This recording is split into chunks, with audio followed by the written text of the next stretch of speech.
ଦେଖିବା କ'ଣ ଆସିଛି। ବିରିୟାନୀ କିଲୋ ଅର୍ଡ଼ର କରାହେଇଛି। ଖୋଲିବୁ ଦେଖିବା କ'ଣ ଆଇଟମ୍ ଆସିଛି। ଚିରି ଯାଇଛି ଏଟା କ'ଣ କିଏ ଦେଖିଦେଇଛି ନା? ଦେଖିବା ଖୋଲି ତ।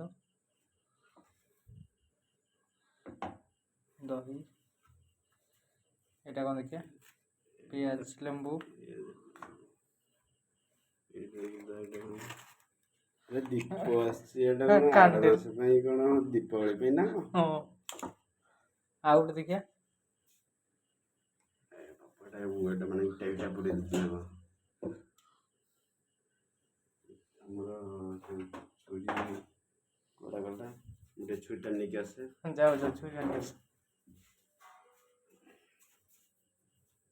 ଥାଳିଟା ଥୋଇବା ଢାଳି ଭଳି ହେଇ ପଡ଼ିବ।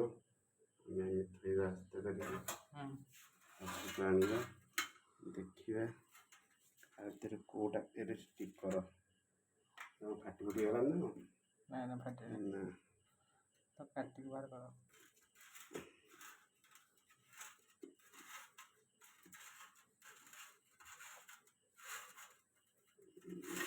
ଦେଖିବା ବାପ ବଢ଼ିଆ ହେଇଛି ଆଉ। ଇରେ ଭାଇରେ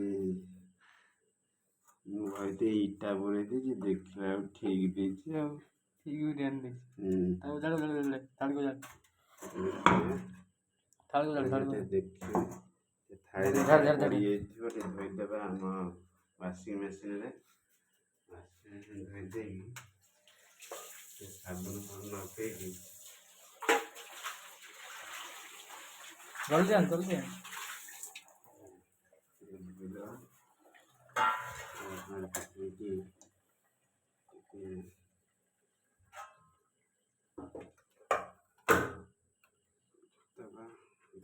କ'ଣ ବାହାରୁଛି?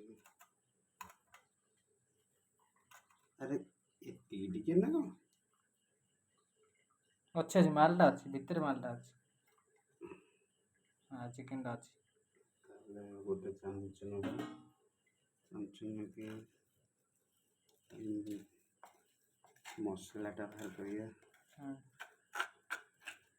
ମସଲା ବାହାର କରି ଥୋଇବା।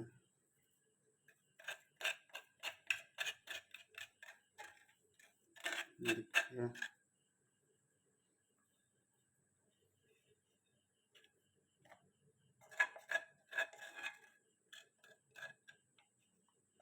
ଠିକ୍ ଅଛି।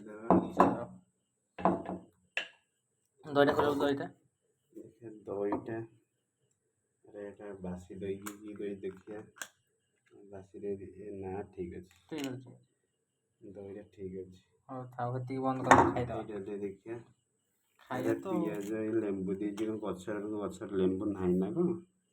ଏତିକି ଟିକେ ଦେଇଛି। ଲଙ୍କା 2ଟା ଚେନା ଦେଇଛି। ଆମର ଗଛରେ ଏତେ ଲଙ୍କା ଅଛି ଯେ ଏତେ ବଡ଼ ବଡ଼ ଲଙ୍କା ଆମର ଦେଖିଲା ବେଳକୁ ଇଏ ଦେଇଛି ଟିକେ। ହଉ ରଖିଦେ ଖାଇଦେବା। ହଉ ଚଳେଇଦେବା ଆଉ।